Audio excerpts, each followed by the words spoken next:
¿Cuántas veces ha querido responder una pregunta de la persona con la cual estudia la Biblia y usted no logró proporcionar la respuesta acertada? ¿Qué dice la Biblia? Con frecuencia, aquellas personas que recién inician el estudio de las Sagradas Escrituras se encuentran con numerosas interrogantes. Algunas por falta de conocimiento bíblico y otras por prejuicios e interpretaciones erróneas de diferentes fuentes de información. Un número creciente de nuestros hermanos está dando estudios bíblicos a una cantidad cada vez mayor de personas interesadas en conocer la palabra de Dios. Muchos de ellos, por no haber tenido una preparación teológica adecuada, se encuentran con dificultades para responder algunas de estas preguntas. Confiamos que estas respuestas, bíblicamente bien documentadas, puedan ayudar al gran ejército de laicos que difunden la palabra de Dios con su mensaje de salvación a las almas sedientas que anhelan encontrar paz para su vida y la esperanza cierta de la vida eterna.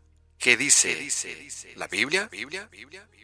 ¿Qué tal, mis queridos hermanos y amigos? Estamos aquí nuevamente para contestar una pregunta, la cual es muy pero muy interesante y la cual también hemos estado estudiando con detenimiento.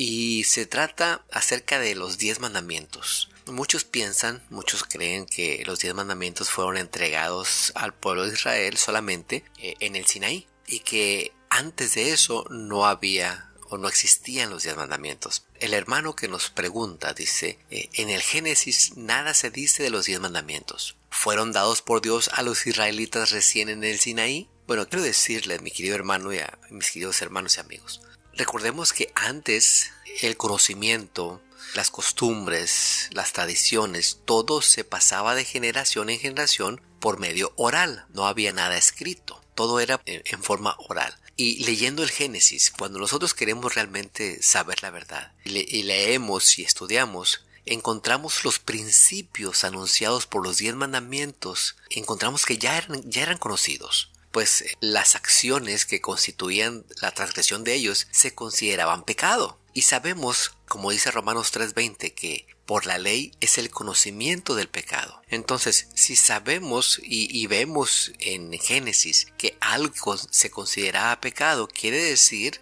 que había una ley que lo estaba considerando como pecado. Y también Romanos 4:15 nos dice que donde no hay ley, tampoco hay una transgresión. Entonces, ¿cómo ellos en el Génesis, en aquel entonces, ellos iban a saber qué era transgresión y qué no era transgresión? ¿Qué era bueno y qué era malo si no existía una ley? Bueno, el mismo hecho de que existiera la muerte era una demostración de que había una transgresión de la ley. Pues sabemos que dice Romanos 6:23, la paga del pecado es muerte y la transgresión de la ley es pecado. Entonces, la Biblia nos dice o nos enseña que la ley de Dios es eterna. Eso lo encontramos en Salmos 119, 151 y 152. Y vamos rápidamente a leerlo. Salmos 119 y el 151 y 152. Pero tú estás cerca, oh Señor, y todos tus mandamientos son ciertos. Desde los primeros días sé que tus leyes durarán para siempre. Sé que tus leyes durarán para siempre. También algo interesante que podemos encontrar aquí en la Biblia es que Abraham, que vivió 500 años antes de darse la ley por escrito en el Sinaí, él ya guardaba los mandamientos. Esto vamos a ir rápidamente al libro de Génesis 26:5. Dice la palabra de Dios, por cuanto oyó Abraham mi voz, dice Dios, o sea, hablando acerca de Abraham, y guardó mis preceptos, o guardó mi precepto, mis mandamientos, mis estatutos y mis leyes. ¿Cómo podríamos nosotros contestar a una aseveración que se hace cuando uno dice o uno piensa que la ley de Dios no existía antes del Sinaí? Cuando aquí, 500 años antes, ya Dios decía y dijo que Abraham había escuchado su voz, y esto es muy importante, escuchó su voz, y es a lo que estamos tratando en este momento, que se pasaban las leyes, los mandamientos, los preceptos por medio de la voz, o sea, por medio de la palabra. No se escribía, no se estaba escrito nada. Por cuanto oyó Abraham mi voz y guardó mis preceptos, mis mandamientos, mis estatutos y mis leyes. Esto es un texto muy pero muy revelador. Esto fue antes, 500 años antes de que se diera la ley. Por otro lado, no es posible aceptar que tengamos un Dios santo y omnisapiente y que este Dios hubiera dado unos mandamientos para, por ejemplo, los que vivieron antes del Sinaí, y que después dio otros mandamientos para quienes nacieran después del Sinaí, y luego otros para los que vivieron después de Cristo Jesús. Recordemos lo que dice Santiago 1, 16 y 17, dice de la siguiente manera: Amados hermanos míos, no erréis. Toda buena dádiva y todo don perfecto desciende de lo alto, del Padre de las luces, en el cual no hay mudanza ni sombra de variación. Entonces encontramos que en Dios no hay mudanza, o sea, Él no cambia, ni hay sombra de variación. Esto que nos dice que no puede ser posible que Dios nos tratara al mundo antediluviano o sinaítico de una manera, después del Sinaí de otra manera y después de Cristo Jesús de otra manera. Observemos algunos incidentes, algunos relatos que están en el Génesis que demuestran la existencia de los 10 mandamientos desde el origen del mundo. Por ejemplo, el primer mandamiento, no adorar dioses ajenos. En Génesis 6 se menciona el diluvio universal como consecuencia del abandono del Dios verdadero. Cuando Dios bajó y vio que la maldad del ser humano era mucha, y recordemos, la maldad es sinónimo de estar sin la ley o estar quebrantando la ley, mejor dicho, y pues Él decidió destruirlo, porque dice que los pensamientos del hombre eran de continuo al mal, o sea que de día y de noche o todo el día ellos pensaban solamente cosas malas. Si uno piensa cosas malas, no tiene tiempo para estar pensando cosas buenas, o sea, cosas acerca de Dios, y pues se están adorando a ellos mismos. También encontramos el relato de la Torre de Babel.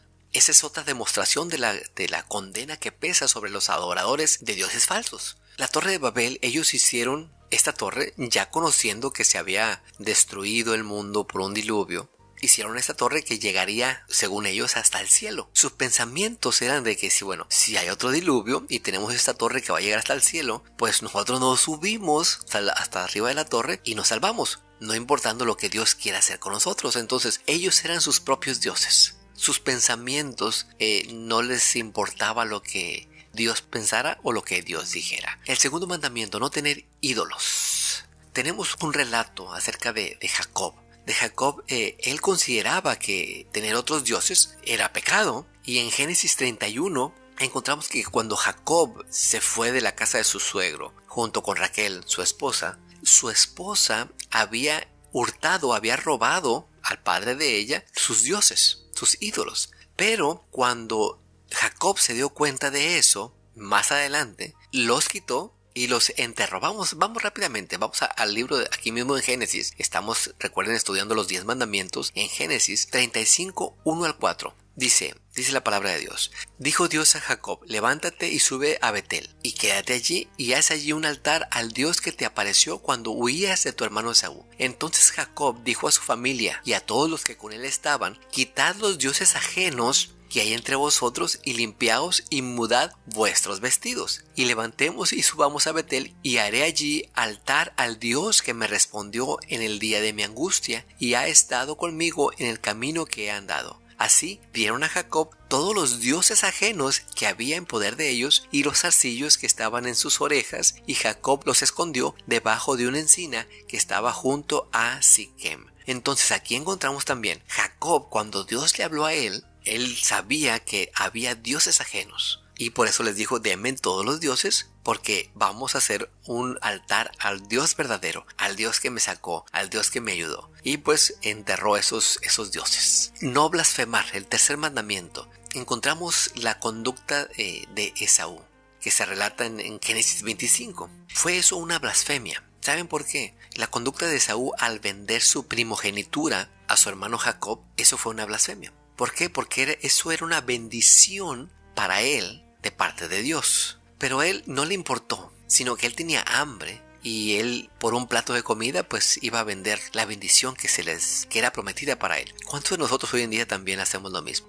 Por un plato de comida vendemos la bendición que Dios nos ha dado, sin importarnos nada de eso. Incluso en Hebreos 12:16 se dice que lo que hizo Esaú era algo profano. El cuarto mandamiento, la observancia del sábado. Y precisamente ayer antier estaba leyendo un comentario de una persona que decía que en la gracia no se guarda el sábado. Y ya estudiamos y ya tuvimos un estudio acerca de que en la gracia también se guarda el sábado. Bueno, el séptimo día, recordemos que fue bendecido y fue santificado por Dios en la creación.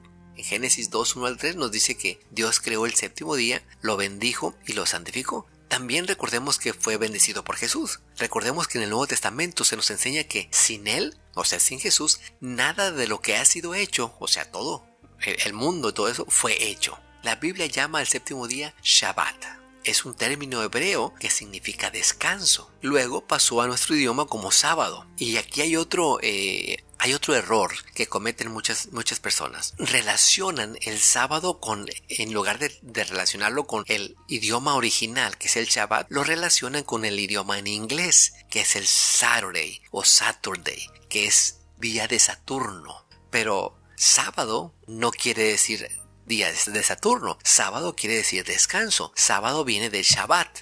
En Éxodo, por ejemplo, miren, esto es algo interesante. En Éxodo 16, del 4 al 30, se ordena la observancia del sábado un mes antes de que ellos llegaran al Sinaí. Esto demuestra que el mandamiento ya era conocido. Y notemos además que el mismo mandamiento da la razón por qué lo observamos o por qué lo observaban en aquel entonces. Porque en 6 días hizo Jehová los cielos y la tierra, y porque Jehová bendijo el día de reposo y lo santificó. O sea que el sábado se observaba y todavía se observa porque es un recordatorio de que Dios hizo los cielos y la tierra en 6 días. Y además porque Jehová lo reposó y lo santificó. Ahora vayamos al quinto mandamiento. Honra a tu padre y a tu madre. En Génesis encontramos que es notable el respeto que los hijos de Dios mostraban a sus padres. Encontramos un caso muy particular, el caso de Cam, hijo de Noé, cuando él descubrió la desnudez de su padre y se burló de él. Recordamos que se dio una maldición para Cam por haber descubierto la desnudez y por haberse burlado de su padre que había quedado desnudo. Entonces encontramos que el no honrar a los padres también era un pecado en aquel entonces. No matar, bueno, encontramos que la condena del asesinato, como lo que cometió Caín y otros relatos en Génesis, demuestran que la existencia del sexto mandamiento ya estaba en vigencia. Así como alguien podría decir, bueno, pero dice que Dios no mató a Caín por él haber matado a Abel. Bueno, también Dios no nos ha matado a nosotros por haber cometido algunos otros pecados. No necesariamente matar. Pero bueno, el séptimo mandamiento, no cometer adulterio. Tenemos el caso de Dina en Génesis 34, hija de Jacob. Encontramos aquí que Dina fue a visitar a algunas amigas. Y ahí, en ese lugar donde ella fue, un príncipe la vio y la violó. Eso no cayó muy bien, por supuesto, a los hermanos y a la familia de Dina, que después tomaron venganza acerca de esto. ¿Por qué? Porque el adulterio es tomar algo que no es tuyo, algo que no se te ha dado a ti. En este caso, una mujer o en su defecto, un hombre. Pero también encontramos un relato que sí quiero que vayamos a leer, lo que se encuentra en Génesis 39. No lo vamos a leer todo, pero vamos a encontrar ahí un texto muy interesante acerca de José y la esposa de Potifar. Génesis 39 y el versículo, vamos a ver aquí rápidamente, el versículo 9. Bueno, vamos a leer desde el versículo 7. Aconteció después de esto que la mujer de su amo puso sus ojos en José y dijo, duerme conmigo. O sea, quería tener relaciones sexuales con José. Y él no quiso. Y dijo a la mujer de su amo, he aquí que mi señor no se preocupa conmigo de lo que hay en casa, y ha puesto en mi mano todo lo que tiene. No hay otro mayor que yo en esta casa. En el versículo 39 estamos leyendo ahora. No hay otro mayor que yo en esta casa, ni ninguna cosa me ha reservado sino a ti, por cuanto tú eres su mujer. ¿Cómo pues haría yo este gran mal? ¿Y pecaría contra Dios? ¿Cómo sabía José que el acostarse con la mujer que no era de él era cometer adulterio? ¿Era pecado? Claro, él lo sabía. Aunque la ley no estaba escrita, la ley se había pasado de generación en generación por medio oral. José sabía que era pecado. José sabía que era adulterio. José sabía que era un mal contra Dios, que era pecar contra Dios. El octavo mandamiento, no hurtar. Ya leímos hace un momento que que Raquel había robado los ídolos de su padre y que Jacob, no leímos esa parte, pero ahora se las relato, eso lo pueden encontrar ustedes en Génesis 31, cuando Labán, el papá de Raquel, lo acusó de que había robado, Jacob se indignó porque Jacob no sabía que Raquel se había robado los ídolos de su padre, o sea, de su suegro. Cuando Labán lo acusó, él se indignó y dijo: regístranos y al que le encuentres tus pertenencias, que sea muerto. Él sabía que robar era pecado.